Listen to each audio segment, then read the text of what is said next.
Hey everybody, PM Kester here with how to take a break. And I wrote a book. I wrote a book. Da, da, da. I wrote a book. Okay. All right. I am on because I wrote a book. Usually I tell y'all to grab a drink, grab pencil and paper and all of that. But I'm going to get right into it because I have a lot to say and not much time because there's a lot going on. Pause the video. If you need to go get a beverage, you do what you got to do. But we're going to get into it. I wrote a book. All the links will be in the description box, but the name of the book is called Cycles. It is science fiction, dystopian, one of those things. It has a Black female protagonist. Her name is Kaylin. I can't wait for you to learn all about her. I don't know if this is going to come across, but this is the book. Look for this cover when you go to Amazon or to my website. On my website, it's obvious. But you go to Amazon, Cycles, PM Kester. That is the book. I will read you the synopsis. Let's build up the dramatic tension. Let's put on my glasses so I can see.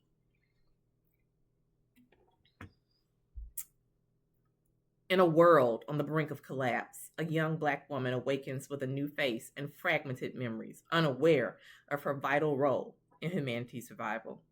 As she unravels the truth, she discovers that she holds the key to saving both women and the world, but only if she can unlock it within 28 days. With time running out and enemies closing in, she must confront her past and her purpose before it's too late. Cycles, honey. It is 298 pages. Don't freak out. The chapters go quick. Quick, I tell you. And we'll dive more into like the breakdown of the writing of the book. But the chapters go quick. Don't let the pages intimidate you. You will get through it. I feel like it's a quick read. People who I've had read it is like edge of the seat. They're flipping the pages. They got to get it done. For whatever reason, Amazon has the reading age of 16 to 18 years old. That is not correct. But yes, I do imagine that like high schoolers can read this book, but adults as well. I don't know. I have a thing about ages in books because I read up as a child. I know so many other people who read outside of, alleged reading area. So I'm going to see if I can try to take that off.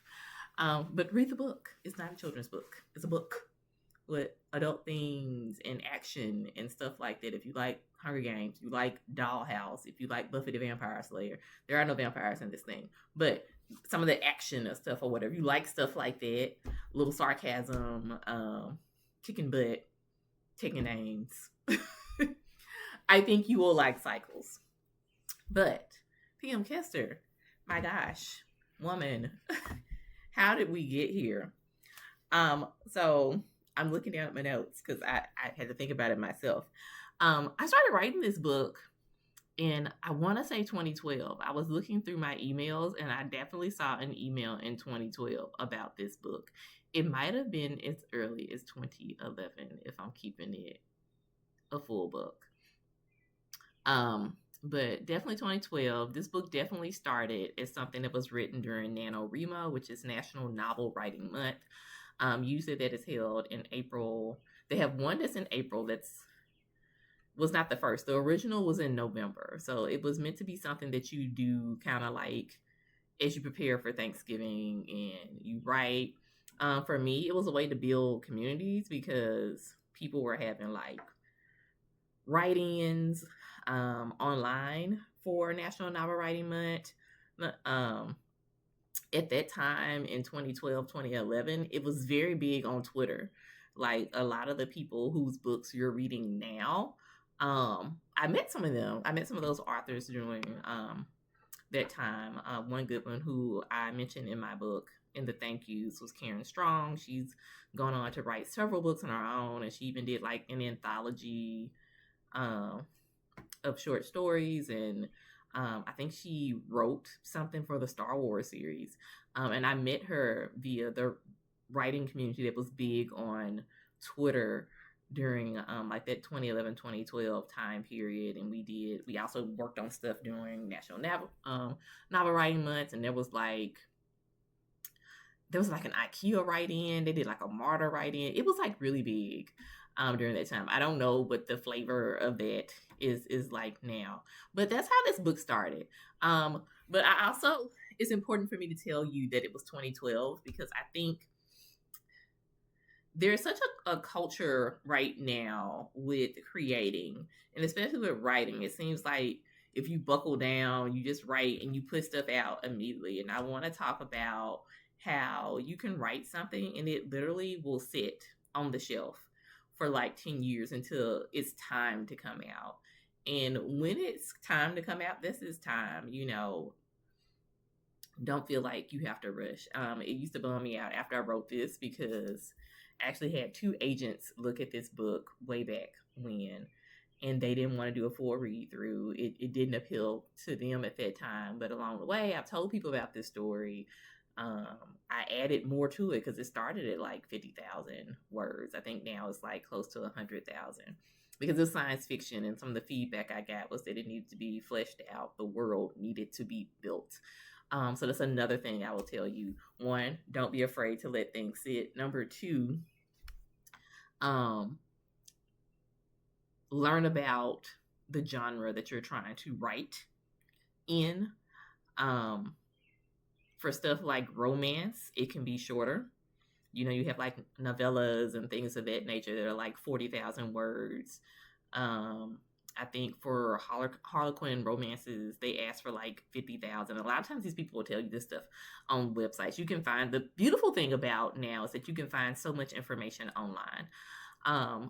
And for science fiction, it skews longer, and people understand, editors and things like that, understand that it skews longer because you have to build a world, right? For me, I'm writing about dystopia. So like, it was the United States of America, but something has happened. And so things are different, right?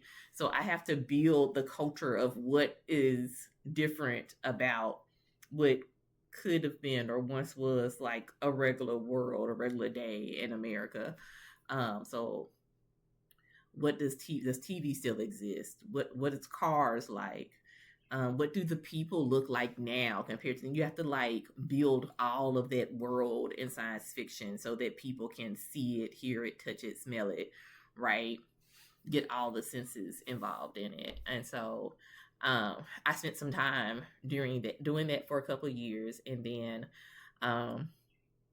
what has come out in the marketing of this book, definitely my friend Yumi just talked about it on Saturday, was that this book was affectionately called my divorce book because at the time that I was working on edits for this book, 2017, 2018, was when I finished it. I was going through a separation and ultimately a divorce.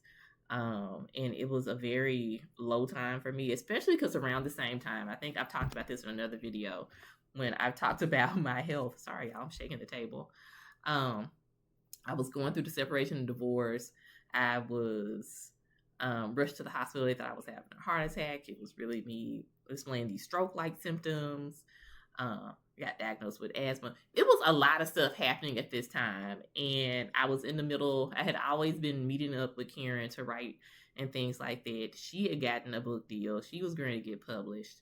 And she made it her mission that if I didn't do anything else, even if this book didn't get published or see the light of day, that we would finish it. We would finish, or me, I would finish the edits on this book. And so I literally would meet up with her on Sundays at her house. I would drive to her house. And she didn't even have edits at one point. She would just sit and read or sit and cook. But it was important just to make sure I wrote and that I finished this book. And that's what I did. I finished this book and I paid to have someone edit it and give me feedback. And it sat. It sat and sat for years. And so from 2018 until earlier this year, it basically sat. And it had these comments from an editor that I paid in it. But every time I tried to open it up over the years, I don't know, I would feel overwhelmed. And it was almost like I would think about the time period of my divorce, and it's some kind of a way it got associated with it. And so it's like I had a mental block. I couldn't get myself back into even reading the book. And I don't know, there was a change in the air. I told y'all I've been pivoting in hope. Some type of way I lost hope for a couple of years, and then I got it back this year. I started working with the money trauma specialist and just doubling down on healing and stuff this year. And I started my Substack. And so that got me back into writing for myself because I work in communications. I write for everyone else, which can kind of burn you out if you're creative on writing for yourself. And so I got back into like writing for myself consistently, and told a friend about this book I had written. And there's books, there's actually more than one book, but I told her about this one, and she was like, we have to find a way for this to get out. So I started introducing the chapters of cycles on Substack. And you can go and read the first chapter. I think I'm gonna make the first 3 chapters available for free on Substack in case you want a little sneaky peek. And I'll include that link down there. But I started doing that, and then what frustrated me about Substack is that, you know, there's the monetization of things. And again, there's nothing wrong with that because I'm definitely charging you for this book. I believe that, yeah, it should be charged. And I think the price is reasonable and accessible to all, because that was one of the things. I wanted to make my art accessible. But on Substack, it bothered me that I'll be releasing these chapters every week, and then someone would have to pay me something. So I'm like, so basically you're buying my book like 5 times. I just didn't think that, for me, that was not ethical, and I wanted to be ethical about it. And so I just really sat with it when I turned 44 in May, and it just started percolating in my brain that I wanted to find a way to put my book out. And literally, I was going to my book. Have been editing it in the midst of trying to move, because I literally have to move in 2 weeks. And it hit me this week when I was going through the edits and I was almost done. I was like, I want to release this book on Juneteenth, because I feel like Juneteenth is freedom and resilience and all these great things. And especially with my lead character being an African-American woman, I just thought it was so fitting to introduce cycles to the world on Juneteenth. And that's what I did. And so hopefully the story wasn't rambling, and hopefully you got some takeaways from this about, one, allowing things to sit, and that things sometimes take time to come to light. Everything doesn't have to be a rush. Everything doesn't have to be a rush. To naming a price for your creativeness, but also making sure that your stuff is accessible. And 3, determination and grit, and not giving up, and that what's meant to be will be. And that's what I feel like the journey to cycles has been, is that it's now, this was the time that it was supposed to come out. I don't think this was by chance that all this stuff is happening in my life. New car, new job, getting ready to move. I think everything has cycled to the time that it's supposed to happen. And that even if this thing that I finished during my divorce, there was a lesson in there about completion and about being able to turn back to that time that could be a very dark period in my life, and recognizing that there was some light that happened there. Look, even my refrigerator was like, girl. So I hope you enjoyed this story time about cycles. Drop a comment. Let me know if you have written a book. Is it available somewhere? Drop the link, because I want to support you. And I hope you support me. Also, if you are in the Atlanta area, would you be interested in doing a meetup to write? A meetup to write. I would not be charging like these crazy $100 fees. I would try to find someplace free that we could meet up. And if it's something like a coffee shop or a restaurant, of course, I would want us to like patronize that place, buy some coffee or something. You know, we want to sow a seed into the people where we at. But I want to be to you what Karen was to me, the person that was motivating me and encouraging me to finish this book. I want to encourage you to finish the project that you're working on. So if you're interested in writing in the Atlanta area, you want to meet up, drop that in the comments as well. And don't be surprised if I like reach out and I start posting stuff in the communities and saying, where y'all at? We're going to host this event. I'm serious. Let's do it. Until next time, check the description box for the link to Cycles and to Substack.